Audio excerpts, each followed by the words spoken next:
खास उपस्थित असलेले राष्ट्रवादी काँग्रेस पक्षाचे अध्यक्ष,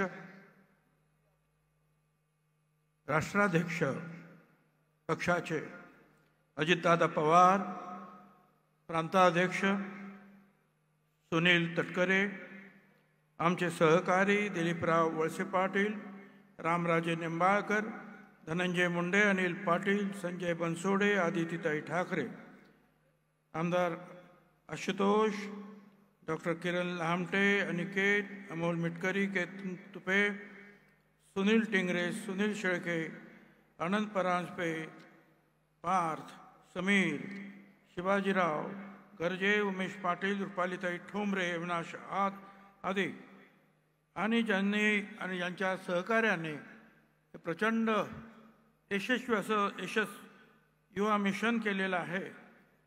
राज्यभरातून सर्व लोक आलेले आहेत, आणलेले आहेत। ते सूरज चव्हाण आणि त्यांचे सर्व सहकारी, माझ्या बांधवांनो आणि भगिनींनो, सर्वप्रथम मी एवढ्या मोठ्या संख्येनं हा युवा वर्ग जो आहे या महाराष्ट्रातून इथं जमा झालेला आहे,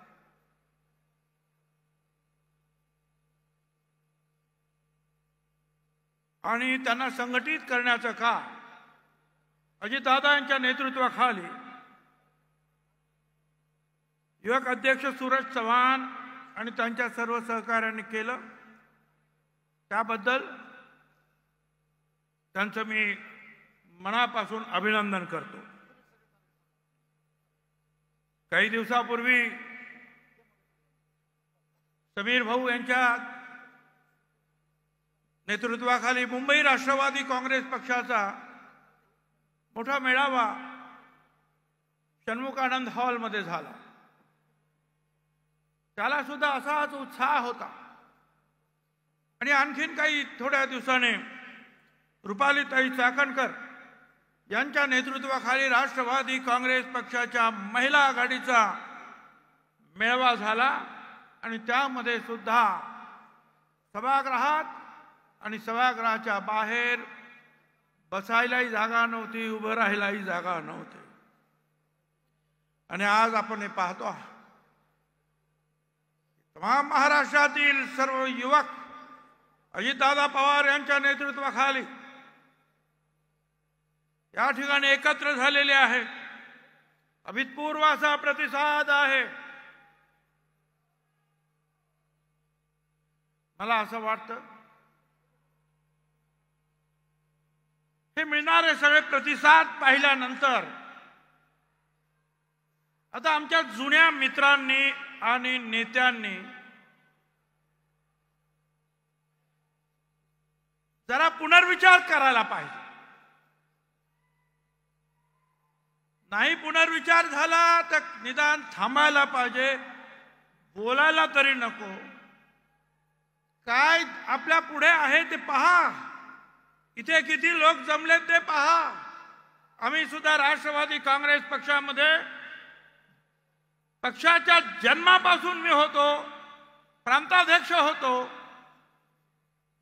जरूर सुरुवातीच्या काही काळामध्ये प्रचंड मेळावे सुद्धा झाले, परंतु एवढ्या थोड्या वेळामध्ये बाजूला निघून सुद्धा अजितदादा पवार यांच्या नेतृत्वाखाली जे संघटन होत आहे, महिलांचं, पुरुषांचं, युवकांचं, ते अभूतपूर्व असं आहे। ते का आहे याचा विचार सगळ्यांनी करायला पाहिजे। आपण सगळे तरुण आहात।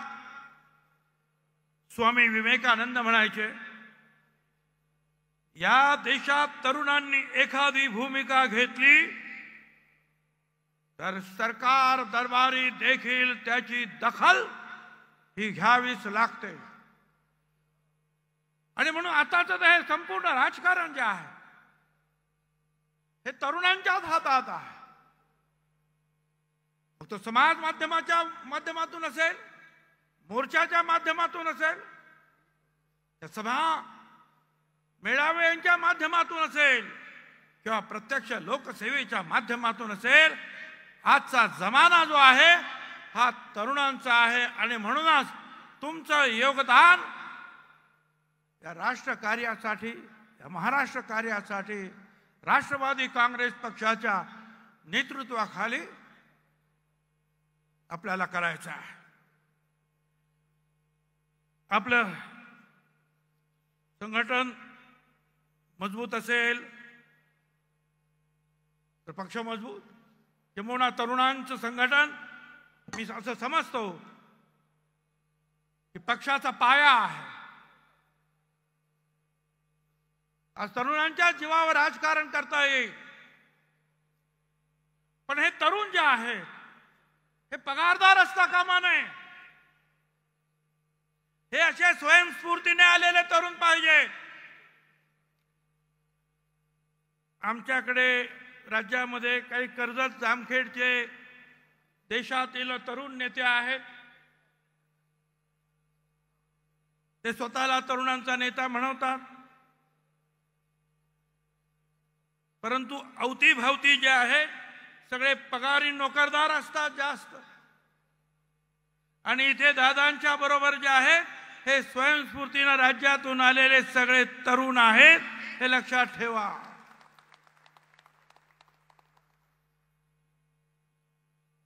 जास्त जास्त काही सगळ्यांनी मगाशी सांगितल्याप्रमाणे सगळ्याच आमदारांनी सांगितलं, सगळ्याच नेत्यांनी सांगितलं की आपल्याला जी आहे भूमिका घ्यायची आहे. आणि त्याप्रमाणे जे आहे सगळ्यात जास्त लोक इथे आले, आमदार सगळे आले, कार्यकर्ते आले आणि पक्षाचं चिन्ह मिळालं, पक्षाचं नाव मिळालं. तर कोणी काही म्हणो की आमचा कोण म्हणतं पक्ष तुम्ही चोरून नेला, कोणी काय म्हणतं, कोणी काय म्हणतं. आपल्याला हे लक्षातच ठेवलं पाहिजे ही लोकशाही आहे. आणि लोकशाहीमध्ये पक्षाचे तरुण, पक्षाचे लोक, पक्षाचे कार्यकर्ते जो अधिक संख्येने निर्णय घेतील त्या निर्णयाच्या पाठीमागे आपल्याला जावंच लागतं. अरे पक्षाला सरकारमध्ये यायचं असेल तरी लोकांचा पाठिंबा लागतो. मग पक्ष जर मजबूत करायचा असेल तर लोकांचा पाठिंबा किती आहे हे महत्वाचं आहे. आणि लोकांचा पाठिंबा, जनतेचा पाठिंबा, कार्यकर्त्यांचा पाठिंबा आज अजितदादांच्या पाठीमागे आहे. आणि इथून म्हणून हे चिन्ह मिळालं, झेंडा मिळाला. अर्थात हे चिन्ह काय, झेंडा काय, नाव काय हे सगळं ठरवताना सुदैवाने माझा सिंहाचा वाटा त्या राष्ट्रवादी काँग्रेस पक्षामध्ये पहिल्यापासून होता. किंबहुना मी जो A10 बंगला, तो सरकारी विरोधी पक्ष नेत्याचा बंगला, तिथेच हे सगळं काही जे निर्माण झालं. अनेक वेळेला आम्ही निशाणी जे आहे अगोदर चरखा होता, मग ते चरखा तिकडे कायद्यात अडकला, मग आम्ही ते घड्याळ पाठवलं. ते घड्याळ म्हणे ते आता हे बरोबर नाही, दुसऱ्या पक्षाकडे काहीतरी आहे. आणि अक्षरशः आमच्या रूममध्ये हे आमचे सगळे तरुण, समीर असतील, पंकज असतील, आणखी नाही याच्यातले तरुण यांनी मग जे आहे त्या घड्याळाला दोन असे जे आहेत खाली पाय लावले आणि ते टेबल क्लॉक तयार झालं. अरे तिथून हे सगळं काम आम्ही केलं. त्यामुळे हे सगळं जे आहे आमच्याकडे आलं तर कुणाला दुःख मानायचं कारण काय आहे? जे आपण निर्माण केलं त्याच्यामध्ये सिंहाचा वाटा हा निश्चितपणे आमचा होता. पक्ष स्थापनेत होता, पक्ष मोठा करण्यात सुद्धा अजितदादांपासून हे सगळी लोक जे आहेत रात्रंदिवस जे आहे लढतच होते. पक्ष म्हणजे काय असतो? पक्ष म्हणजे काही बोर्ड असतो फक्त? पक्ष म्हणजे लोक किती आहेत तुमचे, त्याच्यावर त्या पक्षाची स्ट्रेंथ, मजबूती किती आहे ते ठरते. आणि आज आपल्याला जो आहे केवळ पक्ष आणि तो चिन्ह आणि सगळं काही जे काही मिळालं निवडणूक आयोगाकडून, एवढंच नाही तर मागच्या ग्रामपंचायतीच्या निवडणुकीमध्ये सुद्धा अजितदादा पवार यांच्या नेतृत्वाखालील राष्ट्रवादी काँग्रेस पक्षाच्या उमेदवारांवर या महाराष्ट्रातील जनतेनं पसंतीचा शिक्का उमटवलेला आहे. जास्तीत जास्त ठीक आहे बीजेपीचा 1 नंबर असेल, पण 2 नंबर अजितदादा पवार यांच्या नेतृत्वाखालील राष्ट्रवादी काँग्रेस पक्षाचा, आणि म्हणून कायद्यानं सुद्धा शिक्कामोर्तब केलं आणि लोकांनी सुद्धा जे आहे या पक्षावर अजितदादाच्या नेतृत्वावर शिक्कामोर्तब केलेला आहे, हे आपल्याला विसरता कामा नये. आता या निवडणुका तोंडावर आलेल्या आहे, लोकसभा, विधानसभा, काळजी करू नका. त्याच्यानंतर महानगरपालिका, जिल्हा परिषदा, पंचायत समित्या या सगळ्या येणार आहे. या सगळ्यामध्ये तुम्हाला जीव तोडून काम करावं लागेल, कष्ट करावे लागते. आपण खासदार निवडून दिले, आपण आमदार निवडून दिले, तर कोणी किती काम केलं त्याचा हिशोब केला जाईल आणि त्याप्रमाणे मग महानगरपालिका, नगरपालिका, जिल्हा परिषदेमध्ये सुद्धा उमेदवारांची सुद्धा निवड केली जाते, हे लक्षात ठेवा. त्यामुळं आपल्याला सगळ्यांना काम करावं लागेल. एकमेकाचे पाय ओढणं बंद करा. मी नेहमीच सांगतो, जो कोणी नेता असेल तुमचा मतदारसंघामधील, तुमच्या वार्डामधील, त्याच्या पाठीमागे काम करा. खेकड्याच्या वृत्तीनं वागू नका. मी नेहमी सांगतो, खेकडे जेव्हा विकायला येतात तेव्हा ते चालतात, पण पाठीमध्ये त्याला झाकण नसतं. कारण एक खेकडा जर बाहेर जायला लागला वरती, तर ताबडतोब दुसरे खेकडे जे आहेत त्याला पाय ओढून खाली खेचतात. ही खेकड्याची वृत्ती असता कामा नये. एकमेकाला सहकार्य करून पुढे नेण्याची वृत्ती आपली असली पाहिजे. संकट खूप येणार, अडचणी खूप होणार, आपलेच काही लोक आपल्या विरुद्ध अथवा तद्वा आरोप करणार, पण काळजी करायचं कारण नाही. एक लक्षात ठेवा, मुश्किलों के दौर में हर कोई बहाने की चद्दर ओढ़ लेता है, पर हारी हुई बाजी को जो पलट देता है वही असली शेर होता है. आणि ही बाजी आम्ही पलटवणार आहोत, हे लक्षात ठेवा. खूप आमच्यावर टीका होते, विचारधारेवर टीका होते. आम्ही काल पण छत्रपती शिवाजी महाराज, फुले शाहू आंबेडकरांच्याच विचाराने जात होतो आणि आज सुद्धा आम्ही त्याच विचाराने जात आहोत, हे लक्षात ठेवा. ज्या वेळेला आमच्यावर टीका होत्या, तुम्ही बीजेपी बरोबर कसे गेलात, त्यावेळेला मला त्यांना सगळ्यांना विचारायचं, टीका करणाऱ्या लोकांना, की आम्ही शिवसेनेबरोबर सुद्धा पक्षात गेलो.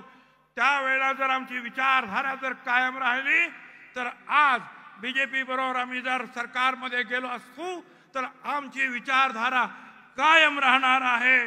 यशवंतराव चव्हाणांनी जो रोडमॅप घालून दिलेला आहे महाराष्ट्राच्या विकासाचा, तो विकास करण्यासाठी आम्ही सगळे जे आहोत दादांच्या नेतृत्वाखाली कटिबद्ध आहोत.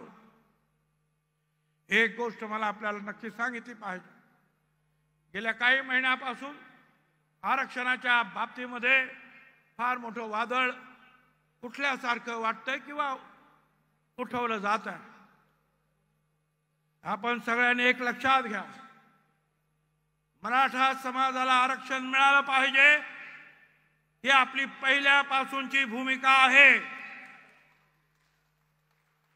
पृथ्वीराज चव्हाण यांच्या नेतृत्वाखाली आम्ही काम करत होतो. कायदा तयार केला, आपण पाठिंबा दिला. फडणवीस साहेबांनी दुसरा कायदा केला, आपण पाठिंबा दिला. आपलं म्हणणं एवढंच आहे. आणि आता 15 आणि 16 फेब्रुवारीला 15, 16 किंवा 17 फेब्रुवारीला नवीन कायदा परत मराठा समाजाला वेगळं आरक्षण देण्याचा येतो आहे. त्या कायद्याच्या पाठीमागे सुद्धा आम्ही खंबीरपणे उभे राहणार आहोत.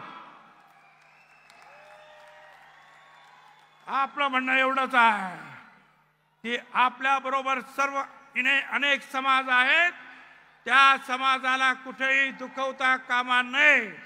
कारण पक्ष म्हणून पुढे जात असताना, समाज म्हणून पुढे जात असताना, देश म्हणून पुढे जात असताना आपल्याला सगळ्या लहान सहान समाजाला बरोबर घेऊन पुढे जावं लागेल.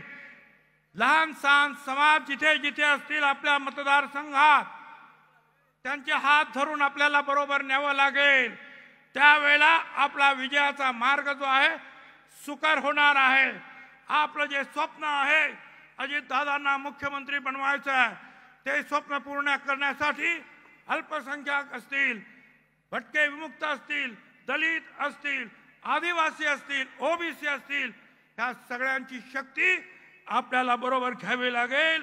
आणि ही जी आमची भूमिका आहे ही भूमिका सर्व पक्षांची आहे, सर्व नेत्यांची सुद्धा आहे. हे लक्षात ठेवा. कुणावर अन्याय होता कामा नये. फुले शाहू आंबेडकरांच्या समतेच्या विचारावर आपल्याला काम करावं लागेल. आपली जबान ही स्वच्छ आणि चांगली असली पाहिजे. पाय घसरला पडला तर उभं राहता येईल, पण आपली जीभ घसरली तर उभं राहणं कठीण होतं. शांततेनं सगळ्यांना बरोबर घेऊन जाण्याचं काम तुम्ही कराल तर विजय हा निश्चितपणे तुमचा आहे.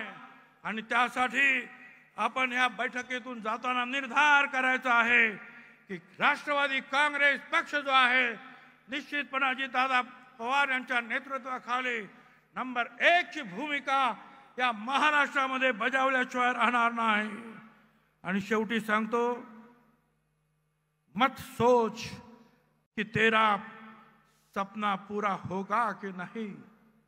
मत सोच तेरा सपना पूरा होगा कि नहीं. हिम्मत वालों का इरादा कभी अधूरा होता नहीं. जिसका संघर्ष बड़ा होता है, जिसका संघर्ष बड़ा होता है, उसके जीवन में कभी अंधेरा होता नहीं. धन्यवाद. जय हिंद, जय महाराष्ट्र.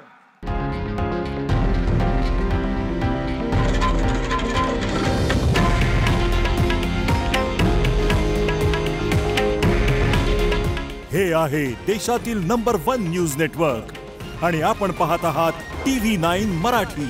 काळजी तुमची, हित महाराष्ट्राचं.